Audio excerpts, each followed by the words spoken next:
Good morning my dear friends. ഓരോ സ്ത്രീ ശരീരവും ഓരോ പൂർണ്ണചന്ദ്രന്മാരാണ്. ഇവിടെ നാം എന്ന പൂർണ്ണചന്ദ്രന്റെ പ്രകാശത്തെ ഇല്ലാതാക്കുന്നത് നമ്മുടെ തന്നെ ഇമോഷൻസും അതുപോലെ തന്നെ മൂഡ് സ്വിങ്സും ദേഷ്യവും ഇതൊക്കെയാണ്. ഇതൊക്കെ നമ്മളുടെ ഹോർമോണിന്റെ ബാലൻസ് കൊണ്ട് ഉണ്ടാകുന്നതാണ്.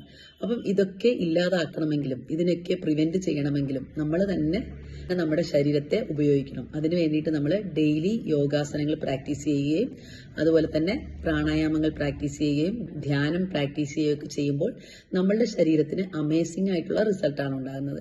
മടി പിടിക്കാതെ നമ്മൾ ഇതൊക്കെ ചെയ്യുമ്പോൾ ശരിക്കും നല്ല മാറ്റമാണ് ഉണ്ടാകുന്നത്. ഓരോ സ്ത്രീയും ഓരോ വീടിന്റെയും വിളക്കാണ്. ഈ ഒരു വിളക്കിനെ തേച്ച് മിനുക്കി ഭംഗിയാക്കി വെക്കേണ്ടത് നമ്മുടെ തന്നെ കടമയാണ്. നമ്മൾ തന്നെ എപ്പോഴും എനർജറ്റിക് ആയിട്ടും സന്തോഷത്തോടെയും ഒക്കെ നമ്മൾ ഇരിക്കുമ്പോഴും മാത്രമേ നമ്മുടെ വീട്ടിലുള്ള ആൾക്കാർക്കും ഒരു സമാധാനവും സന്തോഷവും ഒക്കെ ലഭിക്കത്തുള്ളൂ. അപ്പൊ നമ്മൾ എന്താ ചെയ്യേണ്ടത്? നമ്മളെപ്പോഴും നമ്മളുടെ ശരീരത്തെ സംരക്ഷിക്കുക, നമ്മളുടെ മനസ്സിനെ സംരക്ഷിക്കുക. ഇതൊക്കെ നമ്മൾ ഡെയിലി നമ്മൾ യോഗ ചെയ്യുമ്പോഴും നമ്മൾ ആഹാരത്തിൽ കുറച്ച് വ്യത്യാസങ്ങളൊക്കെ വരുത്തിയാൽ നമുക്ക് നമ്മുടെ ശരീരവും മനസ്സും ഒക്കെ സംരക്ഷിക്കാൻ കഴിയും. നിങ്ങൾക്കൊക്കെ അത് കഴിയട്ടെ എന്ന് ആശംസിക്കുന്നു. Thank you. എല്ലാവർക്കും ഒരു നല്ല ദിവസം ആശംസിക്കുന്നു.